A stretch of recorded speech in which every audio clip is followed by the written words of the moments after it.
Over the NBA seasons, there has always been one definitive best player in the NBA, with LeBron for the 2010s, Kobe Bryant for the 2000s, Michael Jordan for the 1990s, and Magic Johnson for the 80s. This season it has been widely debated who the best player is, mainly between LeBron James, Giannis Antetokounmpo, Kawhi Leonard, and James Harden. And today, I will be telling you who it truly is. What's up guys, it's your boy, and today I will be telling you who the best player in the NBA is. Don't forget to like so I know if you like the video, subscribe if you want more quality content, and comment because I respond to all. Now into the video. To Houston, please show us that again. That's a little bit of... We start with LeBron James. This season, he has led the Los Angeles Lakers to an amazing 49-14 record, good enough for the first seed in the top-heavy Western Conference. He has averaged 25.7 points per game, 7.9 rebounds, and 10.6 assists, which is a career high, on 49.8% from the field and 34.9% from three.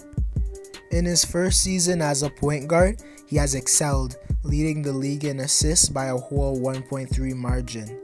He's second in the whole league in fast break points per game, and last year he was criticized heavily for his defense, but this season he is number 6 in the NBA in defensive win shares, which is an estimate of players' points allowed per 100 defensive possessions.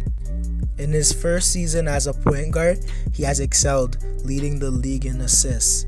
He's second in the whole league in fast break points per game, and last year he was heavily criticized for his defense, but this season he is number 6 in the NBA defensive win shares, which is an estimate of players' points allowed per 100 possessions. He is 4th in the NBA in plus minus, showing that he is one of the most impactful players in the league, and he makes his team way better when he's on the court. And take in, none of his teammates are in the top 20 in plus minus, showing that Anthony Davis isn't having more of an impact.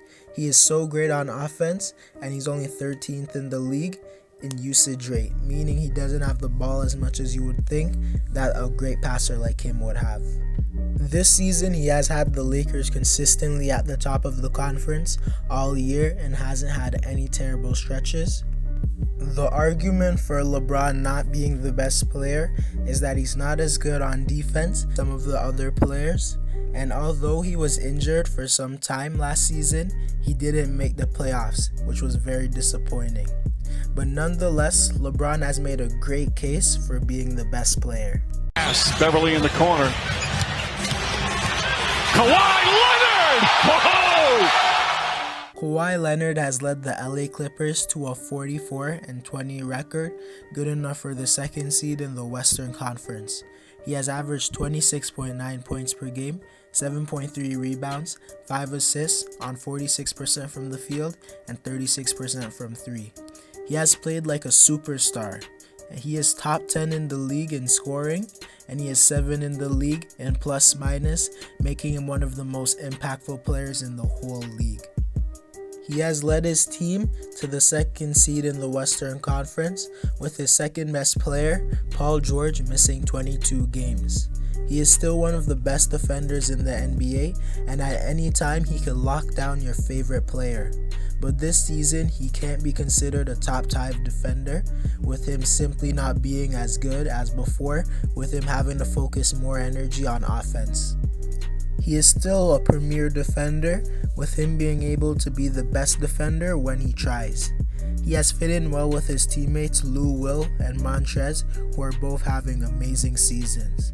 He is still a premier shooter in the NBA, and being one of the best mid-range shooters, shooting it at 45%. Some reasons he could not be considered the best player is because he has load managed 13 games this season, and if you're the best player, you shouldn't take games off, especially if you're healthy.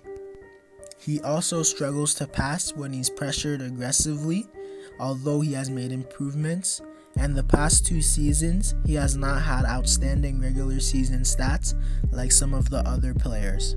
But nonetheless, Kawhi has had a strong case for being the better in the NBA. Beverly watches Harden. Two former teammates. Harden gets around him, fires a three. Got it. James Harden has led the Houston Rockets to a 40-24 record, good enough for the 6th seed in the Western Conference. He has had another historic season, averaging 34.4 points per game, 6.4 rebounds, 7.4 assists on 43% from the field and 35% from 3. He is leading the league in scoring again by a wide margin of 4.4 points, and he is showing why he deserves to be at the top pure scorers in history. This season, Houston has added Russell Westbrook, one of the most ball-dominant point guards in NBA history, and he has made it work, showing he is capable of adjusting to other players. This year, Russ has had his most efficient season, and it can't be a coincidence that this happened played with MVP James Harden. He leads the NBA in 3 points made per game at 4.4, showing his outstanding shooting, and he leads the league in free throws per game, meaning if his shot's not falling, he can get fouls almost anytime he wants.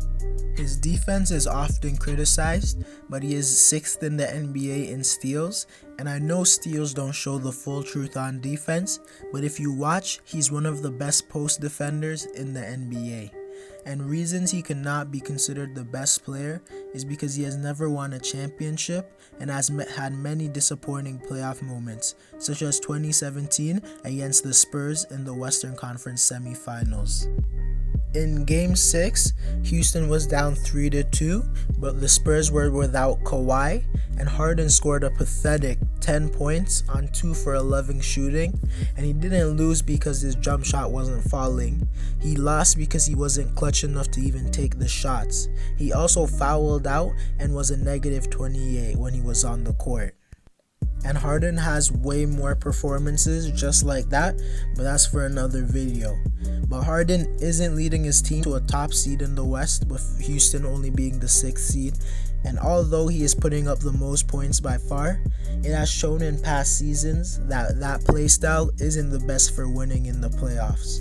Although Harden is underrated as a defender, he is still by far the worst one on this list and is average at best.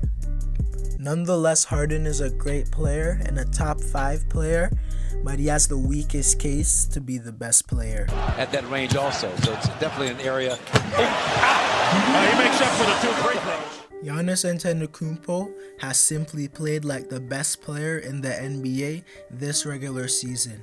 He has led the Milwaukee Bucks to a 53-12 record, which is on pace for a 67-15 record, and he has been terrific all season, averaging 29.6 points per game, 13.7 rebounds, 5.8 assists on 54% from the field, and those stats are on par to a prime Shaq. He also has scored the most points in the paint this season. He shoots 76% at the rim, which is at the top of the league. And an underrated part of his game that has improved is his mid-range shot, where he shoots 38%, which is on Jason Tatum's level. But you have to remember he only takes 1 a game, but it is positive that he's hitting them. He is leading the NBA in plus-minus, meaning he is one of the most impactful players in the NBA when he's on the court. He is having his best season and putting up the best stats in the league in only 30 minutes a game, and a large part to that is him beating teams by so much that he doesn't have to play the 4th quarter. His team has the largest win margin in the league, and Giannis is a big reason why. I haven't even talked about the other side of the floor yet, which Giannis is one of the best players in the NBA. He leads the NBA in defensive rating by quite a bit, and his team has the best defense, large part to him. Giannis also leads the league in defensive win shares by a decent enough margin.